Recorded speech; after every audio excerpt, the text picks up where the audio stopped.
Welcome back. Well, now we'll be analyzing the 2024 budget as submitted by President Bola Ahmed Tinubu yesterday to the National Assembly, and of course the House of Rep members. Joining us now is Dokita Olamide. Samuel, good afternoon. Good afternoon. How are you? I'm fine. Well, we've had lots of back and forth on the polity about this budget, even though some persons have said they would expect that there would be loopholes. But for you, do you think do we have major loopholes as regards the budget? The budget. If you actually check the budget, presently you see that APC administration, especially this one, compared to the previous that we had 2015 and 2019, I think this one is a bit perfect compared to. But we have major loopholes. Talk about education. Talk about the insecurity that we said we have like 3-point-something trillion naira for security, and we had in the last administration 2-point-something trillion naira, which we did not even know what they used to. They used the money for, and presently now, because of what we've acquired, there's no reason for us to be acquiring any other thing present as in for this year, because even the ones that we acquired, we've not even gotten them completely. So we requested for 7 fighter jets, and we've just gotten 2. So if we have all those ones, we've requested for ammunition that we've just gotten like 3 to 5% of them. So that means we should just be expecting those ones to be delivered this year, before this year runs out. So we having 3-point-something trillion naira on security. Though security is very actually important, but the one that we had in supplementary budget has not even been financed, has not even been spent. So why should we have something like that? So that each amount touches security. And when you talk about education, you know very sure what the loophole that is there is just that what we are spending on agencies, on parastatals under Ministry of Education is actually it's actually way higher than what they are going to use for the capital project. And when you check what Renew Hope is all about, they said they are going to build this, do this, and you're actually scaling capital projects expenditure down, and you're still projecting something like that. But the fact is, we'll see how they are going to do it. It is a Renew Hope administration. So let's see how our Renew Hope is going to actually be actualized, and it's not going to be a Renew Hopes. Okay, I like the fact that you already analyzed most of my questions, but then doesn't it bother you that 45% of our expected revenue has been projected for debt servicing, and that is not just a problem. We are still borrowing more, and then in all of the borrowing, we're not even seeing physical representation of let's say, oh, this is where the money is being channeled towards.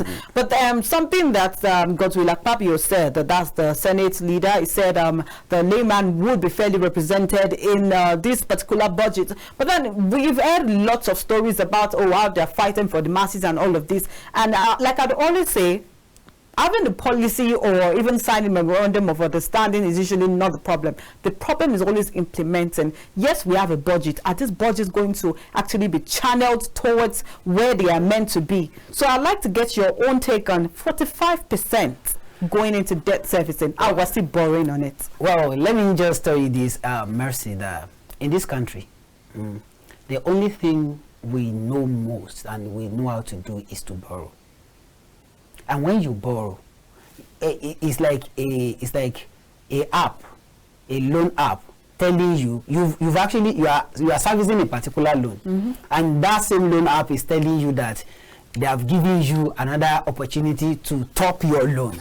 You know, that what they are actually telling you to do is that when you top your loan, the former percentage, the increment before, will now be doubled. Instead of, if you are actually collecting 10,000 naira as loan, and they're supposed to charge you 15,000 naira. Now you've collected 10,000 naira, which you are going to pay 15,000 naira. You now want to, they now top your loan that you are able to get another 5,000 naira. So that 5,000 naira, instead of you paying 2,000 naira on 5,000 naira, it will now be, they will now accumulate it to be 20,000 naira. So that instead of you paying 2,000 naira on the new 5,000 naira that you've gotten, you are now going to pay the percentage of 20,000 naira. Are we getting? That is exactly what is affecting Nigeria. And I don't actually understand what this Renew Hope is all about for now, because you told us emphatically that when you get there, you are not going to borrow. Okay. You told us that immediately fuel subsidy is being removed, then you are going to save so that you will not by any means borrow. Another thing is, you told us that we are going to generate more revenue through taxes, which you've actually implemented all these things, and yet you still want to borrow. We are having budget deficit, and our capital projects, the capital project that you want to do from this budget that we are talking about, is not even as huge as what necessitates borrowing again. Because if our recurrent expenditure could be that way higher, that means there's no need for us to go and borrow.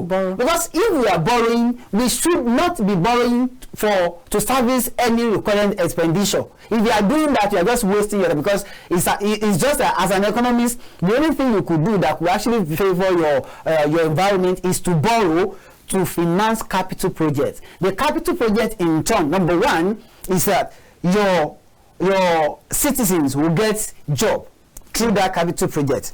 Number two, the welfare of the citizens is being taken into consideration. Then number three, that capital project in the long run or in the medium term will actually be bringing revenue for the country. But presently, when you check the capital project, the amounts set aside for the capital project, you yourself will see that even in the education sector, if you are having 2.something trillion naira for education sector, and almost 1.6 is for the current expenditure, how much do you want to spend on capital projects? You want to build school, you have more facilities, you want to digitalize university education, you want to, all these ones are capital projects that government will come back and tell us that we need a supplementary budget, because with what is there, Akpabio cannot tell me that the committees wouldn't have been reading this budget, and there's nothing you are going to do. They're just going to pass it like that, because Tinubu has given them my mandate that okay, fine, by before December 31st, you should be able to pass this budget. And imagine, quote and unquote, imagine our so-called Senate president, who is just a joker, said we are going to be working in hand. Don't worry, we are going to pass it. And then Abbas was saying, just tell all your parastatals to come to committee on the. What does that mean? How would a president be telling you what you need to do? You need to scrutinize this. You need to let us know. I actually like Abbas when he said our constituents are actually suffering. But the fact is, with what you are seeing in terms of social welfare, do we have what we cater for, what you are agitating for? If it's not there, then what's the essence of you agitating for? Just tell him, Oga, come here. This one cannot be passed, so you can actually adjust this. Maybe you should take from here to here. I want to appreciate this administration, because we are not actually having much deficit compared to 2023. That we need to imagine that one was so. But even this one had a case where we couldn't cater for a particular thing apart from January to June. Imagine apart from January to June, and apart from that, you will see that. Now that we now have this kind of budget, Nigerians will come. There is one thing in that budget that I actually saw that I said, okay, fine, this is good. You want to spend 27 trillion naira. It's not too much in this economy that we have. And when people are saying, okay, he had increased education budget by 40-something%, I said, come, he increased nothing. Before, in 2021, 2022, we were buying cement at what price? Now, at what price are they selling cement? So, if corresponding increments in the budget is not actually, if the increase in the budget is not actually corresponding with the increase in the economy, in the price of goods and services in the economy, so what has been increased there? There's nothing like increment. But the only thing is just that this administration planned this budget according to what is operating in the country. And I'm very sure, I'm just telling you that before August 2024, be expecting another supplementary budget. That is just the fact. Be expecting another supplementary budget, because there are some things that in aviation sector, you know the rudiment of what caused all this palaver that we're actually facing now. They will want to do something. Keyamo will not just sit down. And what is being given to them as allocation cannot sustain them. So something has to come. Though he said every parasite, every agency, every ministry should go out, look for investors. Investors in which environment? In this environment, that you do not create a level environment for investors to come. You don't need investor as an economist. Investors will see what is happening. They will come and negotiate with you. I can see that you speak well and your program is wonderful. Please, can you actually accommodate me? I want to advertise on your show. That's just it. Not you telling people that, oh, no, I have over 10 million of people, when the statistics is not telling us that. So what is happening now is that this administration had come with their budget. We don't have any say for now than to just analyze what they have actually brought to us. And in analyzing this, we need to take cognizance of some things. Okay. The economic impact of this budget. That is where I was going to get to. The economic impact of this budget. If and only if this administration will have a political will, then this budget can actually take us, can actually redefine Nigeria's situation. But with the current situation that we have now, and if they don't have the political will to believe me, since we are still going to go back to our last Egyptian leader.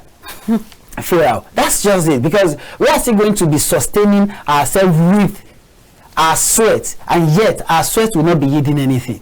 So that's just the fact about that. Now let me go back. Let me go to health sector.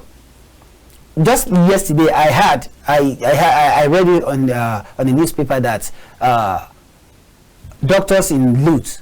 Yes, actually, it was one of something we read on one of the papers today. But then they said they've closed a particular ward in Lutz because doctors were not available. Because most of the doctors are actually left the country. And I said yesterday, I said something. I said we've not even gotten to that stage that we'll say we are closing. Yeah, because a time will come with this budget, this allocation to health sector. People are saying, it is 1 point something trillion in the last administration, and now it is. I said, come. What is the difference of 1.3 and 1.4?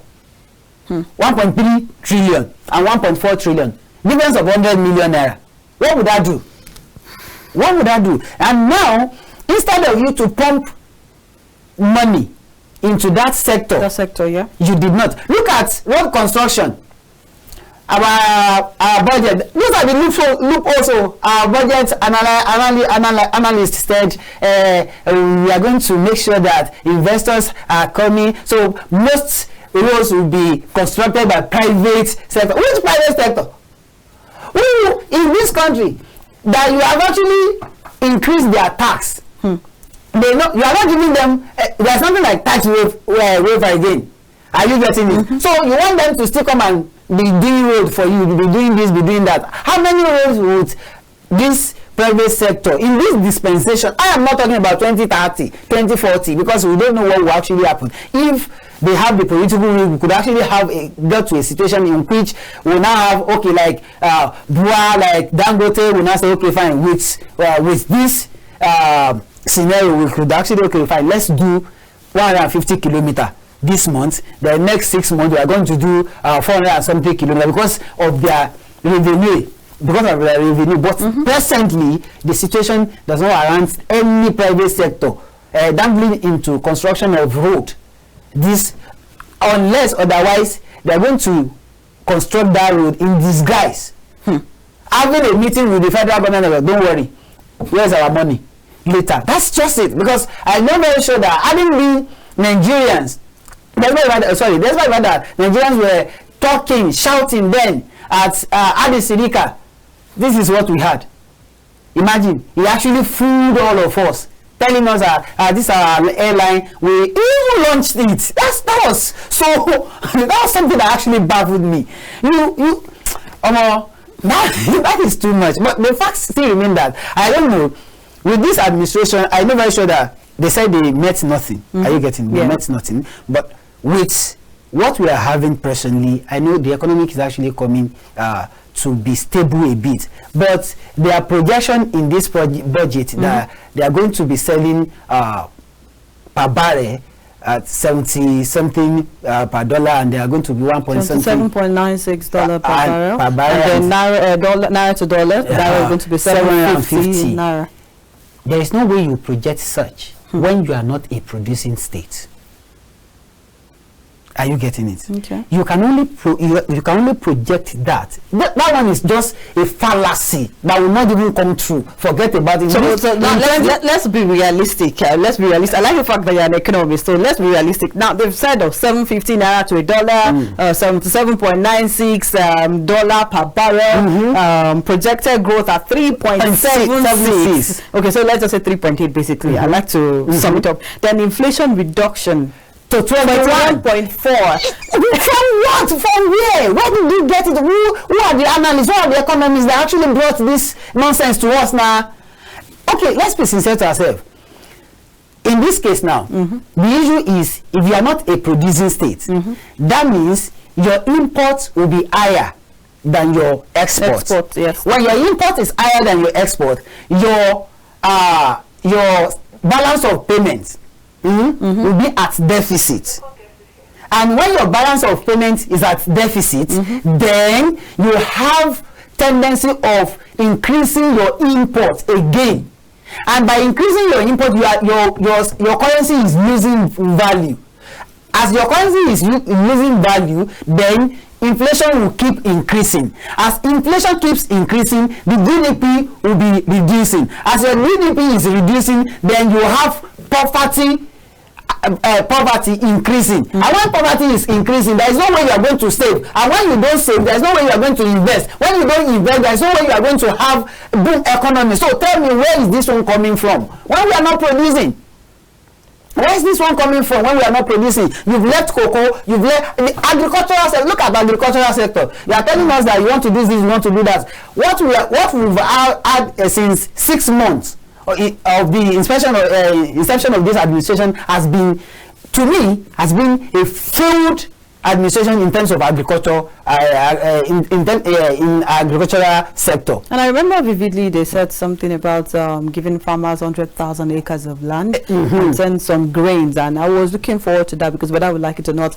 They said they want to actually 300 million seed or something like that, grains or something like that. Then we have I think 300,000 seeds, different species of seed. The question is, who are those people that you've employed to do this? First, palliative, you promised us, and now you failed us. Second, you told us you want to bring back what is this program that Jonathan did, and I've actually forgotten. He did not. You told us that okay, in agricultural sector, this is what is going. Okay, irrigation, yes. Then you want to, and we've not seen anything now. Look at what is happening in Abuja. Since when have you seen it? And people are still farming. So if we are not buying commercial implements, then we are still going to be a peasant farmer. We are going to be in that peasant farming system, and with that, there's no way we are going to be export because we are going to be producing what we eat, and what we are actually producing is not going to be enough for us. So we still need to import. But I am looking forward to a situation in which this administration will say, excuse me, sir, excuse me, ma, we are not relying on oil again. Okay, as we wrap up, I like to, you said something about looking at importing more, as that's because what we have on ground would not be enough. But we had a certain administration where the level of importation was not this much. And then I'd like to draw from someone's analysis on social media. He's a major importer and exporter, and then of course he ships stuff from a certain part of the country in Nigeria to another part. And he said as of 2 years ago, before you move let's say a bag of beans from the northern part of the country to the southwest, it would cost like 500,000 naira. Let's just say 500,000 naira. That's for hiring the truck, the driver, the fuel, and all of this together. That's about 500,000 naira. Now 2 years later, that's 2023 now, and then you are paying a sum of like, let's say, whooping sum of 3 million naira. That's over 100% increase in all of this. Over 300% increase. Exactly my point. So how do you expect that even a country where the little we are producing can't go round? Because imagine a 500,000 increase to a 3 million naira. Do you even know what the worst part of it is? That take flights from Akure to Abuja, check the price, and check the price of flight from Abuja to Accra. That's Ghana. It's the same. Check. Even if it's different, then I would actually prefer to go to Ghana. Are you getting it? Are you? So from that, you can actually draw a conclusion that it is a delusional statement for somebody that has not put anything in place and expecting something to come in. So it's as simple as that. All right, thank you very much, Dokita Olamide Samuel, for joining us today on the Polity. You did a perfect analysis to this 2024 budget. We would still have more analysts to, of course, analyze it until we start the implementation of this budget, or when they start rolling out revenues. For now, this is where we wrap it up for Dokita. After the break, we'll be joined by another guest analyst to analyze most of the recent happenings and the Polity. Stay tuned.